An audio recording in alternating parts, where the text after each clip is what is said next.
সকলকে নতুন ভোরের শুভেচ্ছা। আজ সেই বহু প্রতীক্ষিত দিন 9 তারিখ 9 মে রাজ্যে পালাবদল ঘটে গেছে। নতুন সরকার আজ ব্রিগেড প্যারেড ময়দানে শপথ গ্রহণ করবে। আপনারা ইতিমধ্যেই জেনে গেছেন রাজ্যের আমাদের নতুন মুখ্যমন্ত্রী হচ্ছেন মাননীয় শুভেন্দু অধিকারী মহাশয়। সকাল 10টায় শপথ গ্রহণ, তার মধ্যে দিয়ে রাজ্যে নতুন সরকার, নতুন প্রশাসন প্রতিষ্ঠা লাভ করবে। আমি আজ সকালে ছাদে দাঁড়িয়ে আছি, ভোরের যে সুন্দর পরিবেশ, ফুরফুরে হাওয়া নিতে, আনন্দ উপভোগ করতে। আপনারা হয়তো অনেকেই আজ ব্রিগেড প্যারেড ময়দানে যাবেন, ঐতিহাসিক সে ময়দান। অনেকে বাড়িতে টিভির পর্দায় চোখ রাখবেন, আপনাদের মতো আমিও সেই পর্দায় চোখ রাখব যে শুভেন্দু বাবু ছাড়া আর কে কে রাজ্যের মন্ত্রী হচ্ছেন। রাজ্যের যে মন্ত্রিসভা আজ শপথ নেবে, সেই মন্ত্রিসভায় কাছে রাজ্যবাসীর প্রচুর বিশাল পাহাড় প্রমাণ প্রত্যাশা। রাজ্যের ঘাড়ে বিদায়ী মুখ্যমন্ত্রী অলরেডি 8 লক্ষ কোটি টাকার ওপর দেনা চাপিয়ে গেছে। সেই ধার পরিশোধ করার চাপ থাকবে বিভিন্ন সরকারি সামাজিক প্রকল্পগুলো চালানোর, চাপ থাকবে প্রশাসনকে দুর্নীতিমুক্ত করা। বিশেষ করে সরকারের কাছে আমার আবেদন থাকবে, এই যে আর 2-4 দিন বাদে মাধ্যমিকের রেজাল্ট বেরিয়ে গেছে, 2-4 দিন বাদে উচ্চ মাধ্যমিকের রেজাল্ট বেরোবে, বিপুল সংখ্যক ছাত্রছাত্রী কলেজে ভর্তি হবে। অন্তত 25,000, 30,000, 35,000, কোথাও 50, 60, 70 হাজার টাকা পর্যন্ত তোলা আদায় করা হতো। এটা যেন এখানে না হয়, সরকার নিশ্চয়ই দেখবে। সরকার কাজ শুরু করবে। মন্ত্রিসভা শপথ নেবার পর প্রথম ক্যাবিনেট বৈঠক হবে, আজই হবে। আমি যখন এই ভিডিও পোস্ট করব, হয়তো মুখ্যমন্ত্রী সহ তার পরিষদ শপথ নিয়ে নেবে। শুভেন্দু অধিকারী সম্বন্ধে গতকাল থেকে সোশ্যাল মিডিয়ায় অনেকেই অনেক কিছু বলছেন, আমি দেখেছি। মজার বিষয় হলো, শুভেন্দুবাবু যখন তৃণমূল যুব কংগ্রেস করতেন, তখন অনেকেই আমাদের এই এলাকায় তার সঙ্গে থেকে সেলফি তুলেছে, ছবি তুলেছে, আলোচনা করছে। সেসব ছবি তারা রেখে দিয়েছে। গতকাল থেকে নাম ঘোষণা হওয়ার পর থেকে দেখি সব দল বদলু, পাল্টিবাজ। 5 বছর অন্তর অন্তর নতুন নতুন বাবা জন্মে যায়, ছবি পোস্ট করছে, দেখছি, হাসছি। আমাদের তো আর দল বদলাবার ব্যাপার নেই, আমাদের দলের থেকে কিছু চাহিদাও নেই। হ্যাঁ, বিগত সরকার অনেক অন্যায় করেছে আমার ওপর।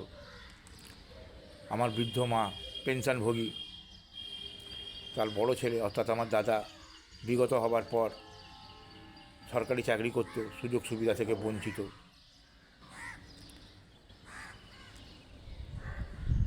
তার পেনশন, যদিও মা পেনশন পান, তবুও তার পেনশন, তার বকেয়া মাইনে, তার এরিয়ার,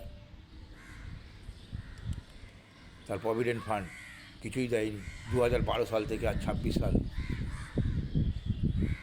26টা বছর কেস চলছে স্যাটে। এই লাস্ট 2-3 বছর ধরে আপনারা একটু খোঁজ নিয়ে দেখবেন, এই লাস্ট 2-3 বছর ধরে এই সরকার যত স্যাট আছে, কোনো স্যাটেই বিচারক নিয়োগ করেন।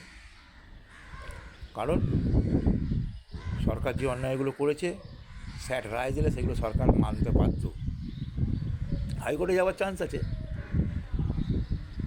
শয়তানি করে বদমাইশি করে বিচার হবে না, আপনারা জানেন, আমার এই ব্যাপারে কিছু বলার নেই। তো ঘটনা হচ্ছে, শুভেন্দুবাবু খুব ছোটোবেলা থেকে রাজনৈতিক পরিবারে বেড়ে ওঠা, তো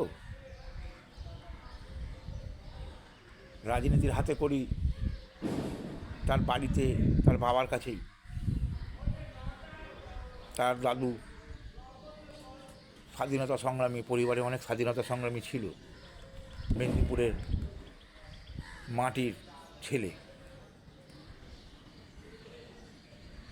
দেখুন, আমার যেটা বক্তব্য বলার সেটা হচ্ছে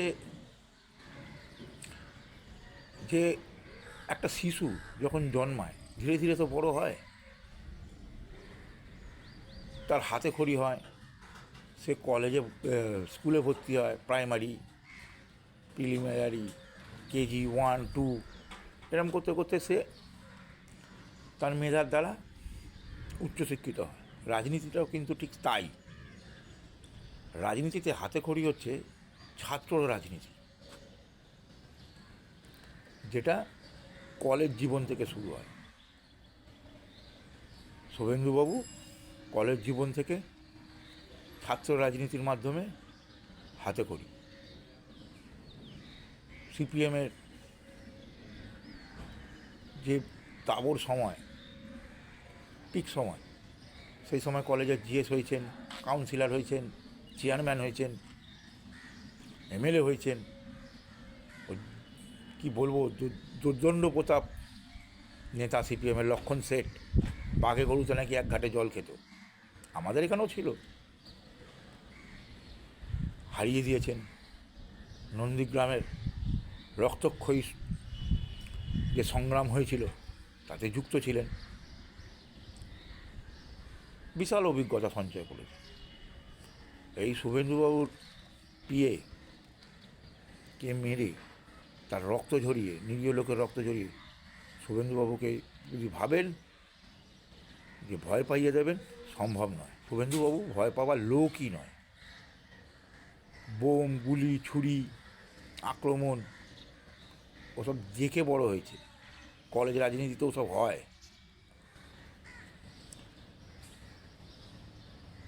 এই যে সজলবাবু আজকে বিধায়ক হয়েছেন, যখন সিটি কলেজে পড়তো জিএস ছিলেন। আমি যখন 93 সিটি কলেজে ঢুকি উচ্চ মাধ্যমিক পাস করে,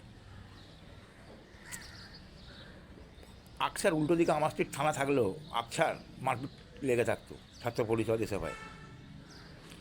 মর্নিং নাইট ছিল এসএফআইয়ের দখলে, মর্নিংটা মহিলাদের কলেজ, নাইটটা ছেলেদের কলেজ, ডেটা ছিল ছাত্র পরিষদের কলেজ। ডেটে লড়ে গেছে সজলবাবু। এসব অনেক কাহিনী আছে, অনেক ঘটনা আছে। তো শুভেন্দুবাবু মতন একজন লোককে সত্যিই পশ্চিমবঙ্গের দরকার ছিল। এটা আমাদের বর্ডার এরিয়া। যেভাবে বাংলাদেশের সংসদ নির্বাচনে পশ্চিমবঙ্গ লাগোয়া, সীমান্ত লাগোয়া অঞ্চলগুলোতে জামাতের প্রার্থীরা জিতেছে, ভারতবর্ষ কিন্তু সিঁদুরে মেঘ দেখেছে। কপালে বড় বড় তাবর তাবর গোয়েন্দাদের কপালে চিন্তার ভাঁজ এসে গেছিল যে কীভাবে কী হবে। নেপাল বর্ডার সিল, কাশ্মীরে দেখতে পেলেই গুলি, পাঞ্জাব সিল, রাজস্থান সিল, জঙ্গিরা ঢুকছিল, আইএসআই ঢোকাচ্ছিল বাংলাদেশ হয়ে পশ্চিমবঙ্গ, মেনলি পশ্চিমবঙ্গ, যেহেতু সুন্দরবন রয়েছে, জলপথ রয়েছে, অরক্ষিত অঞ্চল, ওদিকে আসাম, ত্রিপুরা, মেঘালয় ফেঘালয় তো রয়েছে, মেনলি পশ্চিমবঙ্গ দিয়ে ঢুকতো। এখন শুভেন্দুবাবুর মতন একজন রাফ অ্যান্ড টাফ মুখ্যমন্ত্রী আমরা পেয়েছি, আমরা খুশি। আচ্ছা, দিলীপবাবু হলে কি হতো? দিলীপবাবু কি যোগ্য না? দিলীপবাবুও যোগ্য, কিন্তু দিলীপবাবুর যখন তখন ওই আলটপকানো মন্তব্য, মারলে মারবো, কাটলে কাটবো, চোখের বদলে চোখ, একজন মুখ্যমন্ত্রী সুলভ কথাবার্তা হতো না। শ্রমিকবাবু রাজ্য সভাপতি, যথেষ্ট যোগ্য, শিক্ষিত, কথাবার্তা খুবই ভালো, পরিমার্জিত, একদম বাঙালিয়ানায় ভরপুর। কিন্তু শ্রমিকবাবু ছিলেন সফট টার্গেট, বিরোধীদের কাছে সফট টার্গেট হয়ে যায়। কিন্তু শুভেন্দুবাবু একদম সম্পূর্ণ বাঙালি ঘরানা, দেখবেন ফতুয়া, পাঞ্জাবি, পাজামা এসবই উনি পরেন। ওই পরেই কিন্তু উনি মুখ্যমন্ত্রিত্ব করবেন, যেরমভাবে বুদ্ধবাবু করেছেন, যেরমভাবে জ্যোতিবাবু করেছেন, এর আগে সিদ্ধার্থ শঙ্কর রায়, বিধানবাবু, অনেক সব মুখ্যমন্ত্রীরা করেছে, একদম টিপিক্যালি বাঙালিয়ানা।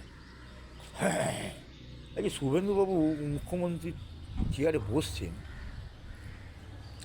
এটা কিন্তু সব থেকে বড় চিন্তার ভাঁজ পাকিস্তানের আইএসআই, বাংলাদেশের জামাতদের। অনেক লড়াই কিন্তু এবার শুভেন্দুবাবুকে করতে হবে।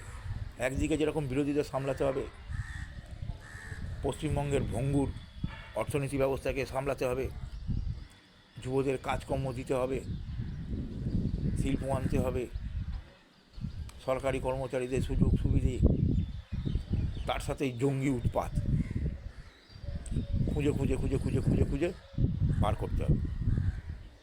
যারা ভারতের মাটিতে থেকে ভারতের খেয়ে পড়ে ভারতের সম্পদ লুট করে ভারতকে ধ্বংস করার চক্রান্ত করছে, তাদেরকে কিন্তু খুঁজে বার করতে হবে। অর্ধেক শুনেছি, অনেক ভিডিও দেখেছি যে বিজেপি সরকার আসাতেই অর্ধেক পালাচ্ছে বর্ডার দিয়ে।